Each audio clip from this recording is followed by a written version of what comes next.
dengan cekatan turun dari kudanya dan melihat ke arah mayat monster yang telah menjadi abu hangus. Seperti biasa, kau selalu membuat masalah, Kylo Grey. Sebenarnya tidak aneh jika Kylo Grey ditangkap di sini oleh otoritas Komandan Kesatria Putih. Dosa karena berani membahayakan keluarga kekaisaran. Namun Raimon tidak berniat melakukannya. Sebagian dari dirinya ingin mengusir Kylo saat itu juga, tetapi jelas apa yang akan terjadi pada Putri Agnes jika dia melakukannya. Putri Agnes pasti akan mengatakan bahwa dia adalah penyelamat hidupnya dan akan mencari alasan untuk terus bergantung pada Raimon. Wajah Kylo mengerut ketika melihatnya. Pertama-tama, Raimon mengeluarkan sapu tangannya dan menyerahkannya pada sang putri. Bersihkan dulu darahnya. Saat Agnes menerima sapu tangan Kylo, dia buru-buru mengambilnya dalam pelukannya. Tetapi kali ini, dia dengan cepat mengelap wajahnya dengan sapu tangan milik Raimon. Sementara Kylo menatap Tuan Putri, apakah sapu tanganku sangat kotor sampai Tuan Putri pun tidak ingin menggunakannya? Raimon berbicara dingin kepada Agnes yang masih berdiri diam. Saya sudah menyiapkan kereta untuk Anda, jadi silahkan pergi. Kylo memperhatikan Tuan Putri yang tampak marah dan memasang wajah penuh kebencian. Dia pasti kesal karena Kylo merusak kesempatannya untuk berduaan dengan Raimon. Sebenarnya Agnes ingin menyuruh Raimon pergi dan tetap bersama Kylo, tapi pakaian yang basah oleh darah terlalu tidak nyaman untuk itu. Kemudian Agnes berjalan pelan menuju kereta. Kali ini akan aku anggap tidak terjadi apa-apa, tapi hal seperti ini tidak boleh terjadi lagi. Keluarga kekaisaran bukanlah mainan yang bisa kau suruh-suruh ke medan perang. Kalau kamu bertindak sesukamu, kau tidak akan mendapatkan apa yang kamu inginkan. Kylo menyeringai, satu sudut bibirnya terangkat. Anggap tidak terjadi apa-apa. Dengan otoritas apa? Dia sudah bertingkah seolah sudah jadi suami sang putri. Sebenarnya, sepenuhnya terserah sang putri untuk memutuskan bagaimana menangani masalah ini. Dia bisa saja menuduh Kylo, atau dia bisa juga memaafkannya. Namun, Raimon berbicara seolah-olah dia punya wewenang untuk mengambil keputusan itu. Baiklah, aku mendengarkan dan memahaminya dengan baik, karena ini adalah nasihat dari pahlawan kekaisaran. Tapi, bukankah itu terlalu sombong? Saat ia berbicara dengan nada sarkastik, alis Raimon sedikit bergetar. Melihat perubahan ekspresinya, Kylo semakin mempertegas nada sindirannya. Yang Mulia langsung memerintahkanku untuk menjaga Putri Agnes. Tapi, kenapa kau mengikuti sang putri seperti ini? Sejak kapan kau menjadi pengasuh pribadi putri?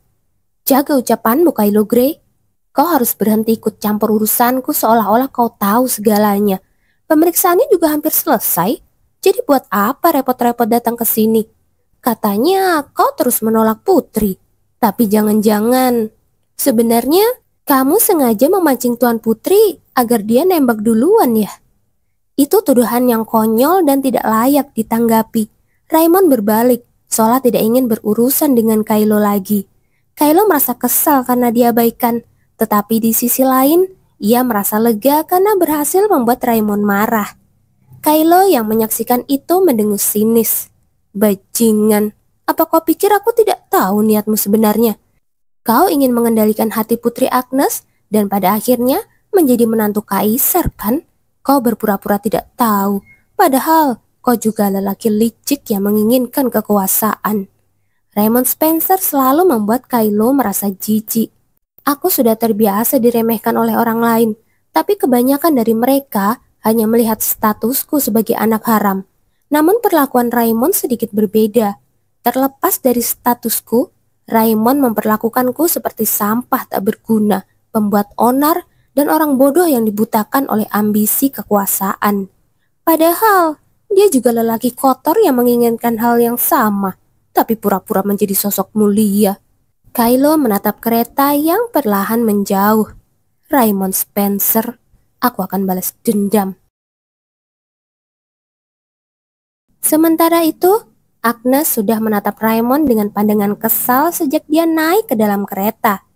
Kenapa kau naik ke kereta? Bukankah kau bisa menunggang kuda saja? Kenapa repot-repot ikut denganku? Jika bukan karena Raimon, dia sudah bisa menikmati kencan seru berdua dengan Kylo. Kalau saja aku bersama Kylo, aku bahkan bisa menikmati area terlarang ini seperti taman hiburan pribadi. Menyebalkan.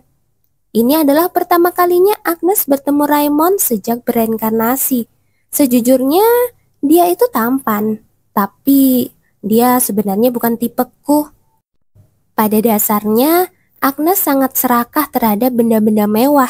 Jika itu barang mahal, dia tergila-gila. Jika itu permata berharga, dia harus memilikinya. Raimon juga termasuk dalam daftar permata yang diinginkan, karena sebagai pria yang bisa menjadi trofi terbesar di kekaisaran, Raimon adalah sosok yang harus dimiliki Agnes. Raimon adalah pria tampan dengan mata emas. Ia pria sempurna bagi putri Agnes yang menyukai emas.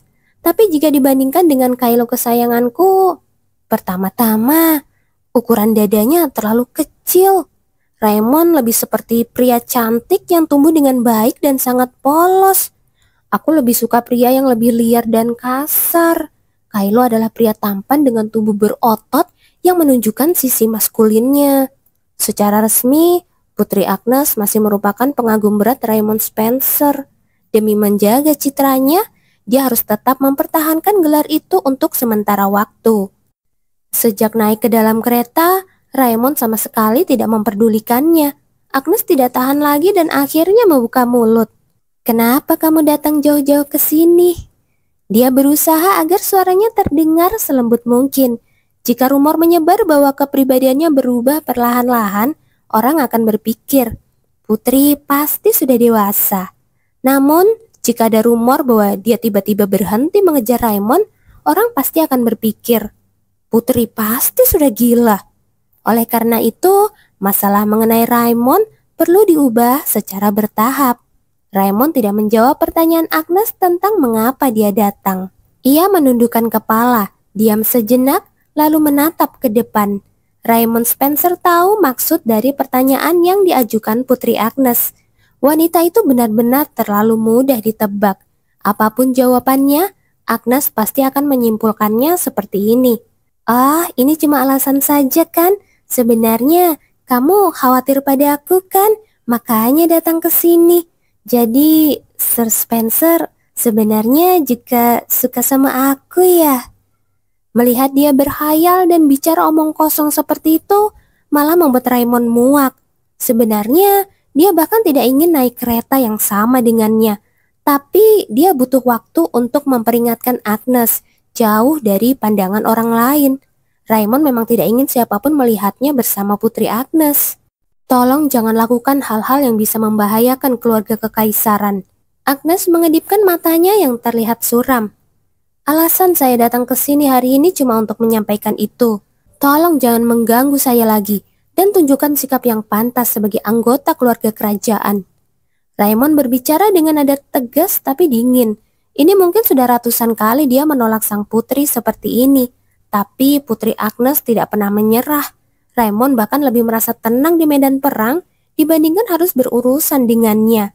Jadi menurutnya lebih baik memberikan peringatan sejelas mungkin sejak awal. Dia ingin percaya bahwa kalau bicara sejelas ini, Agnes akan mengerti. Tapi kemungkinan besar dia tidak akan mengerti. Tapi jawaban Agnes justru tidak dia duga. "Jadi maksudmu aku harus berhenti mengganggumu dan mulai bersikap baik supaya tidak merugikan putra mahkota, begitu?" Karena Raymond tidak membantah, Agnes mengepalkan tangannya. "Aku sadar kalau selama ini sudah mengganggu Sir Spencer." Nada bicaranya gemetar, membuatnya tampak sangat menyedihkan. Agnes mulai menjalankan rencananya. Rencana itu diberi nama menjadi wanita patah hati yang letih dan tersisih. Agnes berencana menunjukkan berbagai kepura-puraan dan akting menyedihkan. Seorang wanita rapuh yang merana karena cinta yang tak terbalas. Wanita malang yang pada akhirnya menyerah pada cintanya. Agnes melanjutkan, menurunkan bulu matanya yang panjang. Entah sejak kapan matanya tampak basah. "Mulai sekarang, aku tidak akan mengganggumu lagi. Karena aku sudah jadi bagian dari kesatria hitam, Mungkin kita juga jadi jarang bertemu. Ucapannya lemah lembut, seolah bisa menangis kapan saja. Dia terlihat begitu rapuh dan lembut. Raymond pun sempat terkejut melihatnya, tapi kemudian kembali tenang dan dia malah mencibir dalam hati. Sekarang dia mencoba cara lain. Saya senang mendengarnya. Kalau begitu, saya percaya Anda akan menjalankan tugas dengan sungguh-sungguh mulai sekarang. Tentu, jadi mulai sekarang kamu juga tidak perlu datang menemuiku. Hari kencanku jadi kacau gara-gara kamu. Agnes marah dalam hati, tapi wajahnya tetap memelas. Kereta berhenti di depan istana sang putri, dan Agnes langsung membuka pintu dan turun sendiri tanpa menunggu bantuan dari Raymond. Lalu ia berjalan cepat ke arah istana. Raymond memperhatikan punggung sang putri dengan tatapan heran. Apakah dia sudah berlatih untuk tidak melihat ke belakang? Atau apa dia benar-benar patah hati? Tapi Raymond tidak terlalu peduli. Yang penting, dia berharap putri itu benar-benar tidak mengganggunya lagi. Raymond lalu berjalan tenang menuju ruang putra mahkota. Dia akan melaporkan kejadian hari ini. Damian menghela nafas dalam-dalam dan bergumam pelan. Aku sudah mendengar apa yang terjadi. Ya, menurut saya, Kylo Grey menaruh dendam pada sang putri. Tapi putra mahkota tidak bisa menentang apa yang telah disetujui kaisar. Dan sejujurnya, Agnes memang perlu penanganan lebih lanjut. Tapi yang lebih mengganggu putra mahkota adalah Agnes bilang dia tidak akan mengganggumu lagi. Ya, namun nada bicaranya tidak terlalu dapat dipercaya. Ya, itu kan kebiasaannya, hanya bicara omong kosong. Karena itulah, suatu saat nanti, dia akan menjadi hambatan besar bagi jalan yang mulia. Agnes adalah bom waktu yang tidak tahu kapan dan di mana akan meledak. Dia bukan seseorang yang harus kamu singkirkan dengan susah payah. Dia hanya sekedar batu sandungan. Keep it up, don't look back.